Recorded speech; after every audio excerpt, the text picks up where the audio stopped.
Alright, তো এখন হচ্ছে আমরা 18 নম্বর ম্যাথ ইনশাল্লাহ আসছি। এখানে বলেছে Clinton national bank holds 15 million in government bonds having a duration of 7 years। So আমরা এখন পর্যন্ত দুটো ইনফরমেশন পেয়েছি, একটা হচ্ছে 15 মিলিয়ন, আরেকটা হচ্ছে ডিউরেশন অফ 7 years। তার মানে আমাদের ডিউরেশনটা আমরা 7 years পেয়েছি। If interest rate suddenly rise from 6% to 7%, মানে বেড়ে হয়ে গেল 7%, what percentage change should occur in the bonds market price? Alright, so আমাদের পার্সেন্টেজ চেঞ্জটা জানতে চেয়েছে, মানে বন্ডের মার্কেট প্রাইসে পার্সেন্টেজে কি চেঞ্জ আসবে, পার্সেন্টেজ রেটে কি চেঞ্জ আসবে সেটা জানতে চেয়েছে। অলরাইট, এখন যে ভ্যালুগুলো দেওয়া আছে আমরা সেটা আগে দেখি।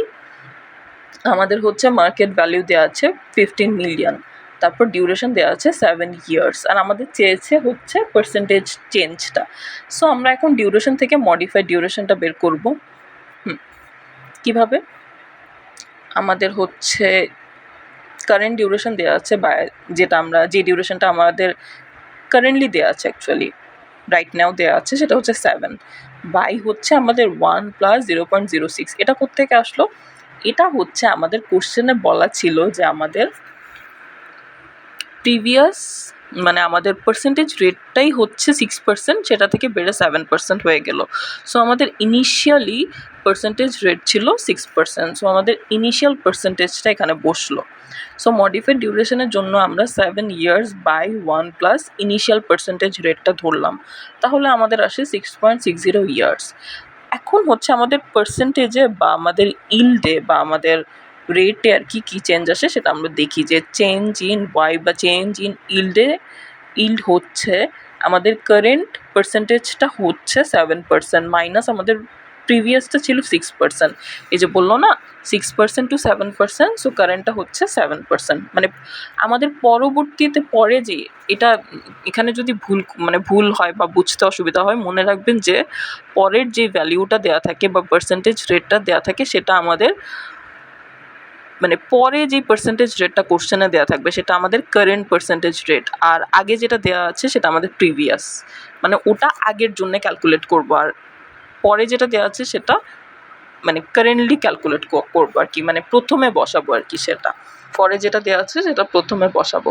সো 7% প্রথমে বসালাম আমরা মাইনাস 6%, সো এটা আসে 1% এবং এটা পজিটিভ ভ্যালিউ হলো।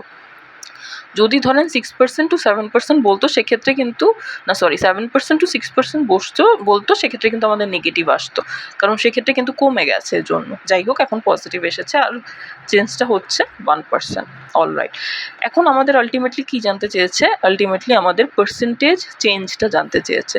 So percentage change in percentage বা পার্সেন্টেজ চেঞ্জটা হচ্ছে আমাদের মডিফাইড ডিউরেশন আমরা যেটা বের করেছি সেটা ইনটু চেঞ্জ ইন ওয়াই, বা আমাদের ইন্টারেস্ট রেটে যেই চেঞ্জটা এসেছে সেটা, আর মডিফাইড ডিউরেশনটা আমাদের যেই ভ্যালিউটা আসবে সেটার আগে আমরা মাইনাস দিয়ে দিব, কারণ এটা হচ্ছে আমাদের ফর্মুলার একটা পার্ট।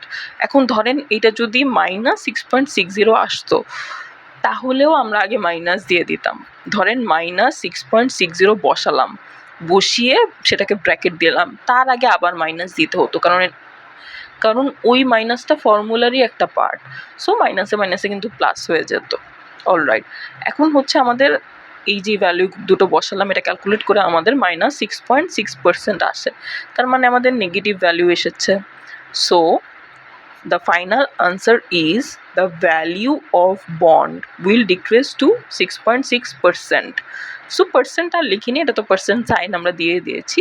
সো বন্ডের ভ্যালিউটা হচ্ছে ডিক্রিজ করবে 6.6%, কারণ এটা নেগেটিভ রেজাল্ট এসেছে এজন্যে।